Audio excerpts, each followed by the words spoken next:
It usually happens on a completely normal afternoon. You are sitting at a table with people you have known for years.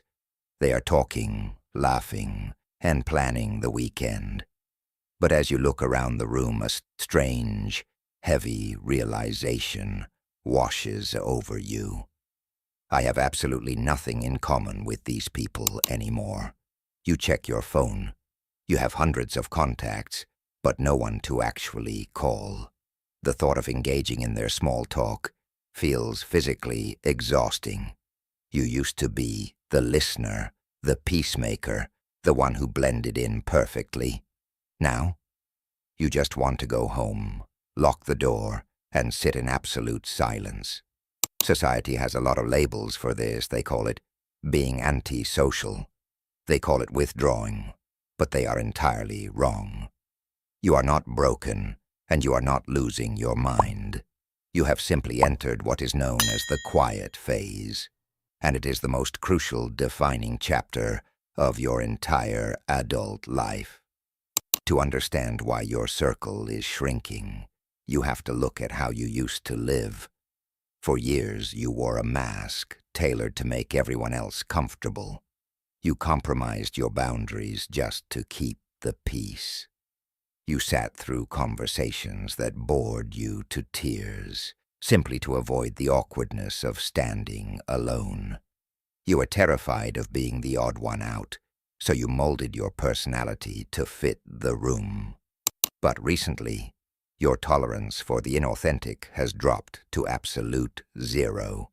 The mask has become too heavy to wear. The energy required to pretend, to force a smile, to care about superficial drama has completely run out. And because you stopped performing, the audience left. This sudden, profound solitude is not a penalty for being different. It is an architectural clearing. Think of it logically. You cannot build a skyscraper on the foundation of a wooden shed. Your life is currently undergoing a massive demolition. The people, the habits, and the environments that no longer match your standard are being actively cleared from the land. Yes, the quiet is intimidating.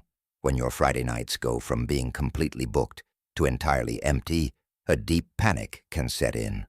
The silence is deafening. Without the constant distraction of other people's opinions, without the drama to keep your mind occupied, you are forced to confront the only person who truly matters, yourself.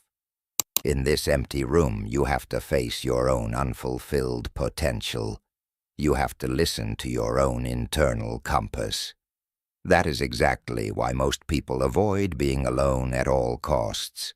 They would rather sit in a room full of strangers than spend one evening alone with their own thoughts. But you are not like them. Ting done, do not run back to the noise. Do not send that text message to someone you don't even respect, just to fill the void, hold the line. This solitude is your training ground. It is where you forge your actual standards. When you become completely comfortable sitting in an empty room by yourself, you become incredibly powerful. Because once you learn to love your own peace, you will never again tolerate someone who disrupts it. You become immune to manipulation. You become immune to the fear of missing out. You are currently resetting your baseline. You are learning the difference between being lonely and being completely at peace. The right people are coming. People who speak your new language. People who appreciate depth, authenticity, and quiet strength. But they cannot find you if you are still hiding in your old, crowded rooms, pretending to be someone you are not. Ting dun, if you are standing in the quiet right now, feeling the weight of the silence, take a deep breath. Drop your shoulders. You are exactly where you need to be. The architect is at work. If you understand the true power of this phase, leave the word clarity in the comments below.